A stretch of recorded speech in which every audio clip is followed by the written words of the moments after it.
आम चुनाव 2024 का हुआ शंखनाद। कब और कहां आप डालेंगे वोट? क्या नया है इस बार? देखिए डीडी न्यूज की महा कवरेज, देश की धड़कन। नमस्कार, स्वागत है आप सभी का डीडी न्यूज के इस खास बुलेटिन एक्सप्रेस 100 में, जहां हम आपके लिए लेकर आते हैं राजनीति, मनोरंजन, देश, दुनिया, खेल और व्यापार जगत की सभी बड़ी खबरों को एक्सप्रेस यानी फटाफट अंदाज में। मैं हूं कृतिका। तो चलिए शुरुआत करते हैं एक्सप्रेस 100 की और देखते हैं खबरें तेज रफ्तार से। लोकसभा चुनाव 2024 की तारीखों के ऐलान के साथ ही सभी राजनीतिक दलों ने कमर कस ली है। एक तरफ जहां एनडीए तो दूसरी तरफ INDIA गठबंधन चुनावी समर में उतर रहा है। 4 जून को पता लगेगा कि केंद्र में किसकी सरकार बनेगी। प्रधानमंत्री नरेंद्र मोदी आज आंध्र प्रदेश का दौरा करेंगे। प्रधानमंत्री पलनाडु जिले में एक जनसभा को संबोधित करेंगे। प्रधानमंत्री ने कहा कि बीजेपी एनडीए चुनावों में उतरने के लिए पूरी तरह से तैयार है। सुशासन और जन सेवा के अपने ट्रैक रिकॉर्ड के आधार पर जनता जनार्दन के बीच जाएंगे। कांग्रेस अध्यक्ष मल्लिकार्जुन खड़गे ने कहा कि 7 चरणों में चुनाव कराने का मतलब है कि इस दौरान विकास के सभी कार्य ठप पड़ जाएं। चुनाव 3 या 4 चरणों में पूरे कराए जा सकते थे। आगामी लोकसभा चुनाव के मद्देनजर लंदन में overseas friends of BJP UK ने एक कार रैली का आयोजन किया। भाजपा के समर्थन में निकाली गई इस रैली में 200 से ज्यादा कारें शामिल थीं। एनडीए के सहयोगी टीडीपी और जनसेवा आज आगामी चुनावों के लिए अपना घोषणा पत्र जारी करेंगे। हाल ही में आंध्र प्रदेश में भाजपा और टीडीपी के बीच सीट बंटवारे पर अंतिम मोहर लगी है। मुंबई के शिवाजी पार्क में आयोजित होने वाली कांग्रेस की रैली में तमिलनाडु के मुख्यमंत्री MK स्टालिन, समाजवादी पार्टी के अध्यक्ष अखिलेश यादव, आरजेडी नेता तेजस्वी यादव सहित गठबंधन के कई नेता शामिल होंगे। कांग्रेस नेता राहुल गांधी आज मुंबई में मणि भवन में अगस्त क्रांति मैदान तक न्याय संकल्प पदयात्रा करेंगे। विपक्षी गठबंधन इंडिया अलायंस शक्ति प्रदर्शन के लिए एक रैली करेगा।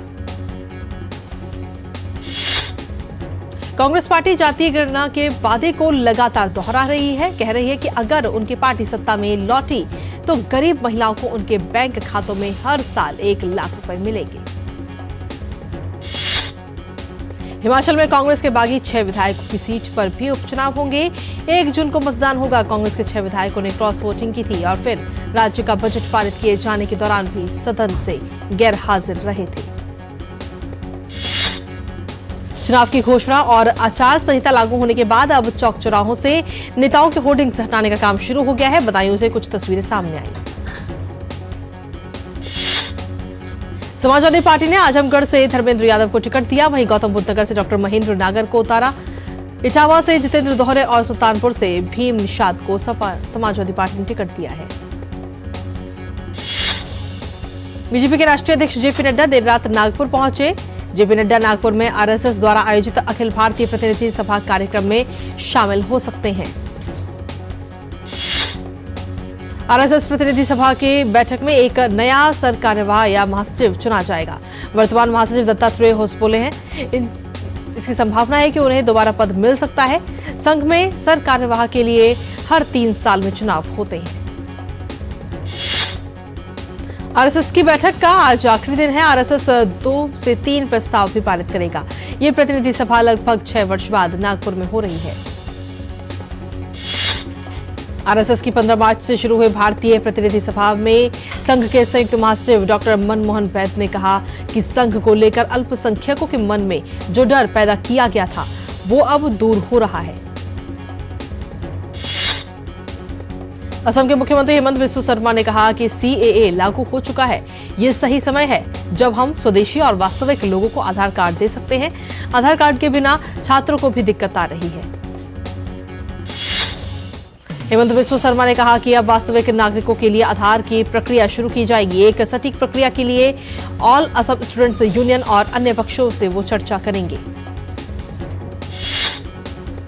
हरियाणा के धारूहेड़ा में एक फैक्ट्री में बॉयलर फटने से करीब 40 लोग घायल हो गए।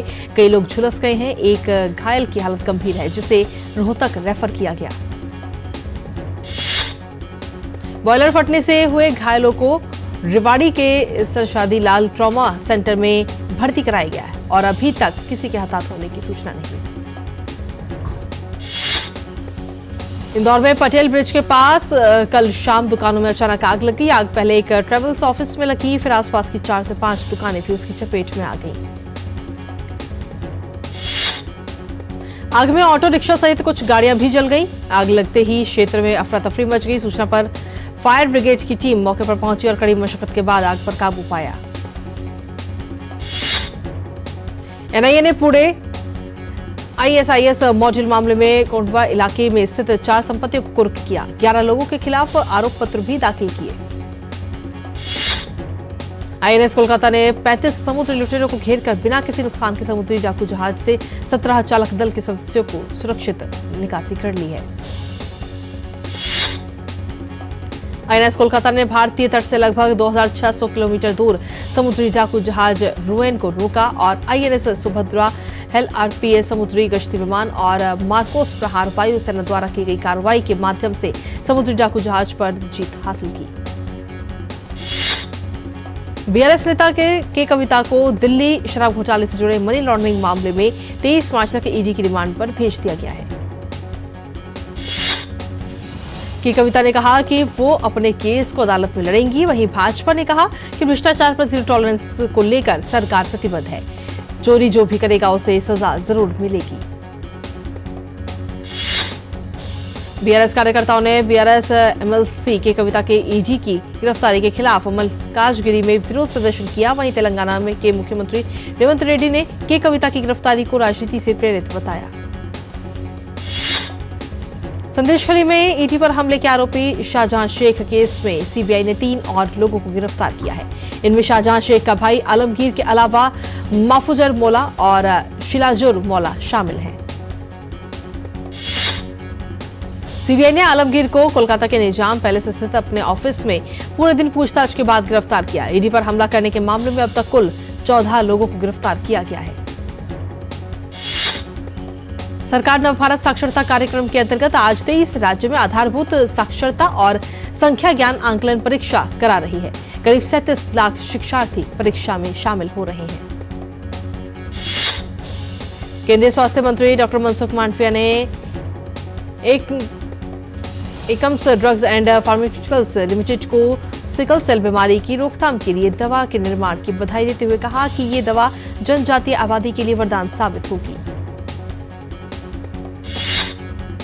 केंद्रीय मंत्री नितिन गडकरी के अनुसार उज्जैन रेलवे स्टेशन और महाकालेश्वर मंदिर के बीच वर्तमान रोपवे के विकास, संचालन और रखरखाव के लिए हाइब्रिड वार्षिकी माध्यम के अंतर्गत 188.95 करोड़ रुपए स्वीकृत किए गए। प्रस्तावित रोपवे विशेष रूप से तीर्थयात्रा में श्रद्धालुओं को आवागमन में सहायता प्रदान करेगा और यात्रा के समय को 7 मिनट तक कम कर देगा।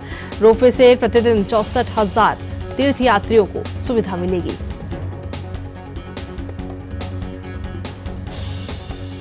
उत्तर प्रदेश के मुख्यमंत्री योगी आदित्यनाथ ने कहा कि उनकी सरकार अपराध के प्रति जीरो टॉलरेंस की नीति रखती है और राज्य की पुलिस व्यवस्था को मजबूत करने के लिए पुलिस आधुनिकीकरण को लेकर यूपी सरकार ने कई कदम उठाए हैं। महाराष्ट्र सरकार ने कहा कि पुलिस विभाग में आर्टिफिशियल इंटेलिजेंस के इस्तेमाल की मदद से साइबर संबंधित मामलों की छानबीन की जाएगी। मौसम विभाग के अनुसार अगले 4 दिन तक पूर्वी और मध्य भारत में वर्षा और आंधी तूफान के आसार। पश्चिम बंगाल, झारखंड, ओडिशा, विदर्भ, छत्तीसगढ़ और मध्य प्रदेश में बुधवार तक बिजली चमकने के साथ बारिश होगी और तेज हवाएं चलेंगी।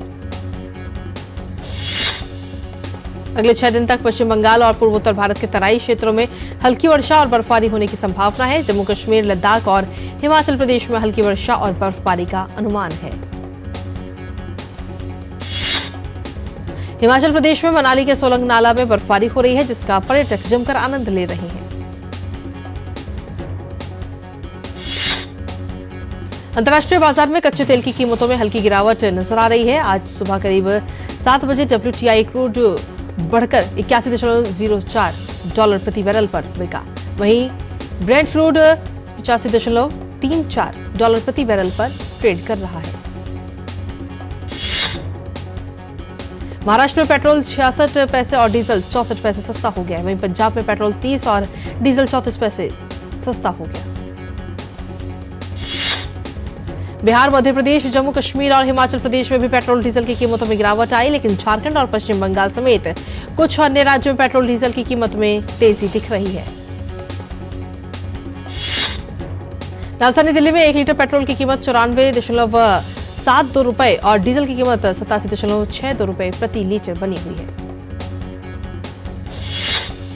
देश में घरेलू उड़ानों को लेकर नागरिक उड्डयन मंत्रालय द्वारा आधिकारिक आंकड़े जारी किए गए। इसकी खास बात यह है कि देश में घरेलू हवाई यातायात का प्रतिशत बढ़ा है। सरकार ने बीमा क्षेत्र की कंपनी भारतीय जीवन बीमा निगम के 1.10 लाख से ज्यादा कर्मचारियों के वेतन में कुल मिलाकर 17% की बढ़ोतरी को मंजूरी दी है।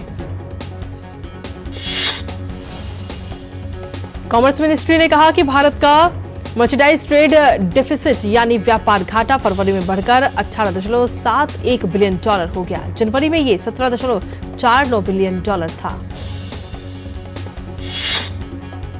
पेटीएम पर यूपीआई सर्विसेज देने के लिए यस बैंक और एक्सिस बैंक लाइव हो गए हैं, जिसका इस्तेमाल करके यूजर्स नए यूपीआई हैंडल बना सकते हैं। अभी तक पेटीएम ऐप पर UPI service Paytm payment bank के जरिए मिलती थी, लेकिन इस बैंक पर आरबीआई ने रोक लगा दी है। मार्केट रेगुलेटर सेबी ने अपनी बोर्ड मीटिंग में व्यापार को आसान और बेहतर बनाने के कई उपायों को मंजूरी दी है। इसमें विदेशी पोर्टफोलियो निवेशकों और आईपीओ के जरिए धन जुटाने वाली कंपनियों से जुड़े नियम शामिल हैं। टाटा ग्रुप की एयरलाइन कंपनी एयर इंडिया में भी छटनी की तलवार चली है। कंपनी ने हाल ही में 180 से ज्यादा नॉन फ्लाइंग स्टाफ को निकाला है। घाटे में चल रही एयर इंडिया को जनवरी 2022 में टाटा ग्रुप ने अपना अधिग्रहण कर लिया और तब से बिजनेस मॉडल को सुव्यवस्थित करने के प्रयास किए जा रहे हैं। और एक्सप्रेस 100 में खबरों का सिलसिला लगातार जारी। फिलहाल वक्त एक छोटे से ब्रेक का, आप बने रहिए हमारे साथ। साल, बरस और सदी नहीं, एक युग गुजर जाएगा। उम्र न पूछो वंडर की, जब फर्क नजर आएगा। वंडर सीमेंट, फर्क नजर आएगा।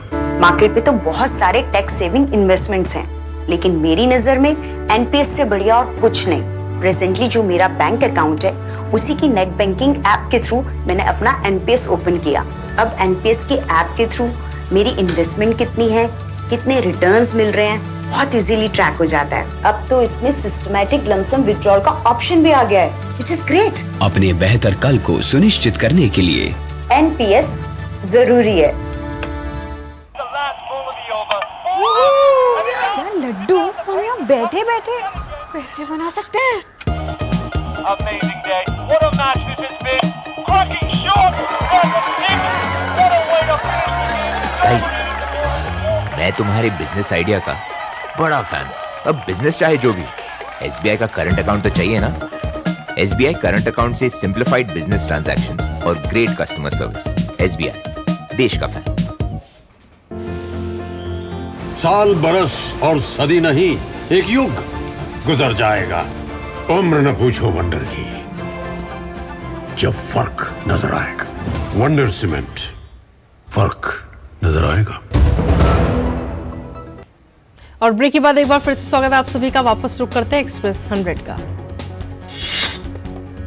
फरवरी माह में देश से होने वाले कुल निर्यात में अभूतपूर्व वृद्धि दर्ज की गई। इसी के साथ चालू वित्त वर्ष के पहले 11 महीने में होने वाले निर्यात के स्तर ने इतिहास बनाया है।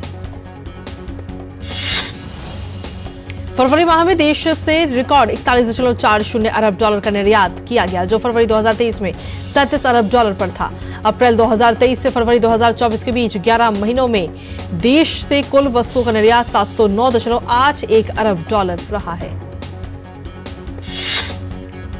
रक्षा मंत्रालय ने हिंदुस्तान एरोनॉटिक्स के साथ 2,890 करोड़ रुपए का करार किया है। भारतीय नौसेना के 25 डॉर्नियर विमानों के मिड लाइफ अपग्रेड के लिए यह अनुबंध किया गया है।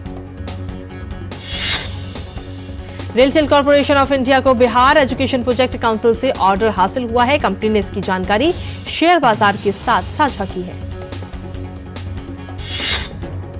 अमेरिका में अडानी ग्रुप और ग्रुप के चेयरपर्सन गौतम अडानी के खिलाफ जांच की जा रही है। ये जांच इस बात को लेकर हो रही है कि अडानी ग्रुप, गौतम अडानी या उनसे जुड़े लोगों ने क्या भारतीय अधिकारियों को एक एनर्जी प्रोजेक्ट में मन मुताबिक काम करवाने के लिए रिश्वत दी थी।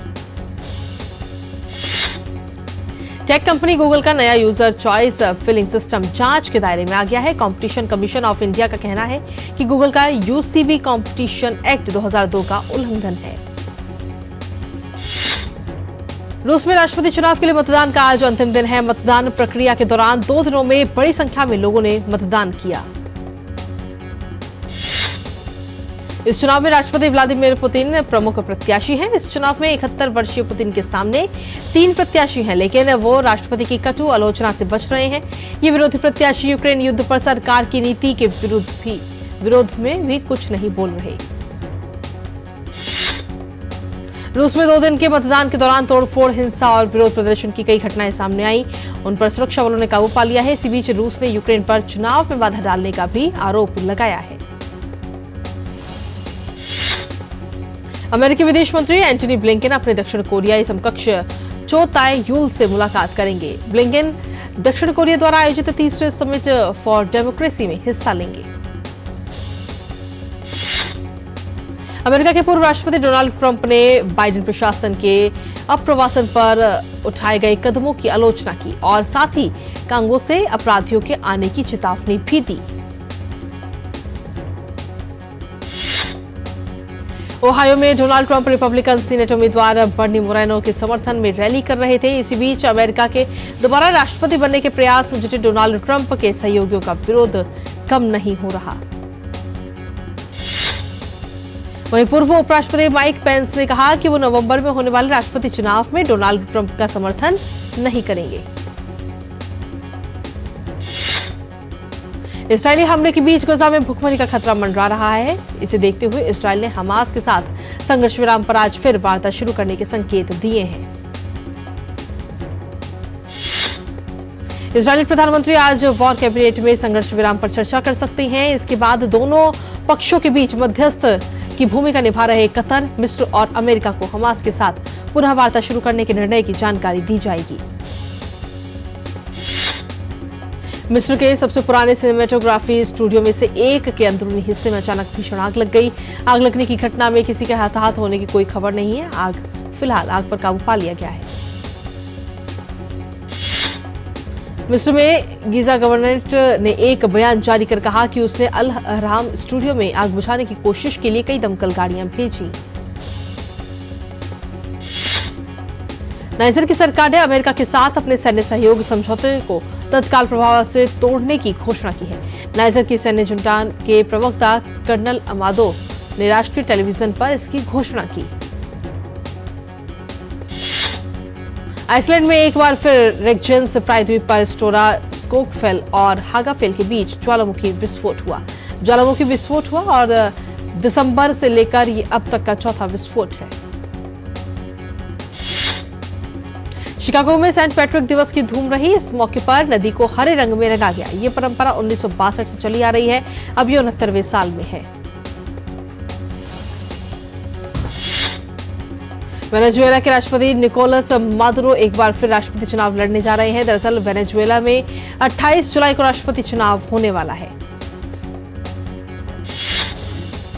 61 वर्षीय मादुरो को उपराष्ट्रपति डियासडाडो कैबेलो द्वारा सोशलिस्ट पार्टी के उम्मीदवार के रूप में घोषित किया गया और वो समर्थकों को संबोधित करने के लिए एक बड़े खेल मैदान में मंच पर आए।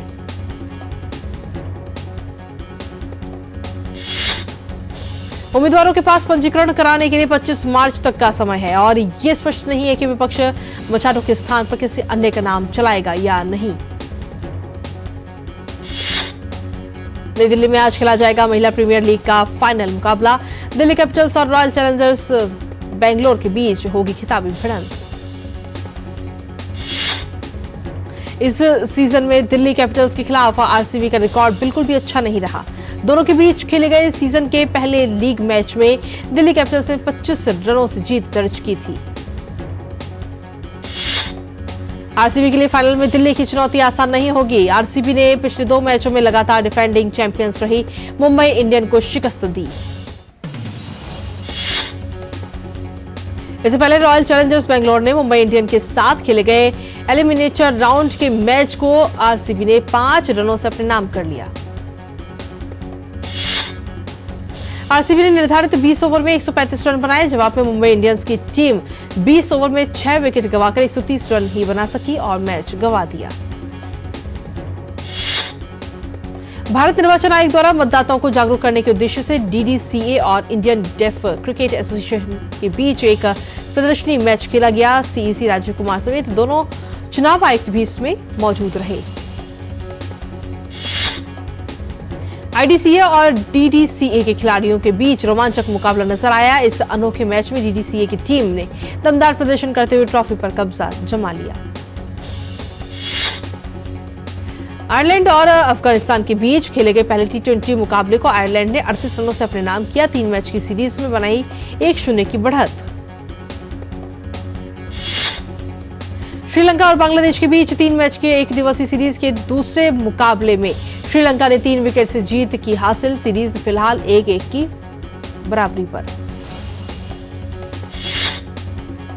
डीडी न्यूज से विशेष बातचीत में ओलंपियन निशानेबाज मनु भास्कर ने कहा कि पेरिस ओलंपिक को लेकर तैयारी सही दिशा में।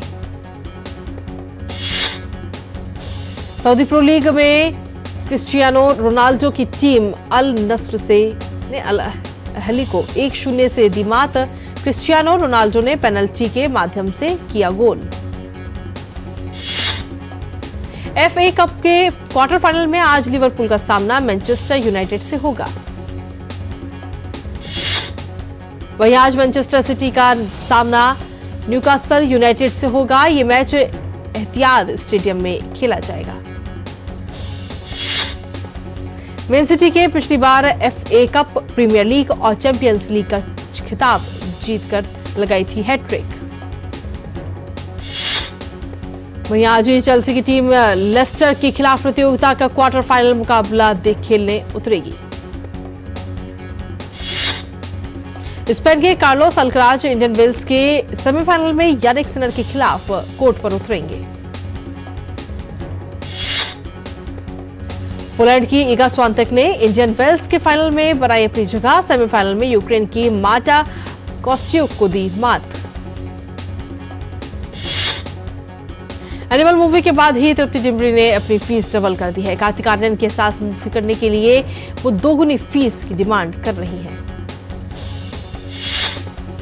बॉलीवुड अभिनेता कार्तिक आर्यन ने नई शानदार लग्जरी कार खरीदी है। अभिनेता ने हाल ही में एक रेंज रोवर एसपी खरीदी है। गाड़ी खरीदने के बाद अब अभिनेता साइकिल चलाते नजर आए। करीना कपूर, तब्बू और Kriti Sanon star film crew का ट्रेलर रिलीज हो गया है। केंद्रीय फिल्म प्रमाणन बोर्ड ने इसके बड़े पर्दे का ट्रेलर में कई डायलॉग्स को भी रिप्लेस किया है। अभिनेता पुलकित सम्राट और कृति खरचंदा की शादी हो गई है। इनकी शादी में परिवार और करीबी दोस्त भी पहुंच रहे। पुलकित सम्राट की ये दूसरी शादी है। पहली शादी श्वेता रोहिरा से हुई थी।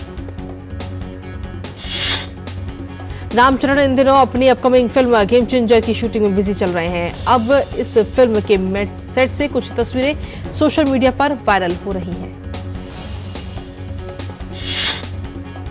साउथ सुपरस्टार विजय देवरकोंडा को और मृणाल ठाकुर ने अपने वाली फिल्म फैमिली स्टार की शूटिंग पूरी कर ली है, जिसकी घोषणा उन्होंने वीडियो के साथ की है।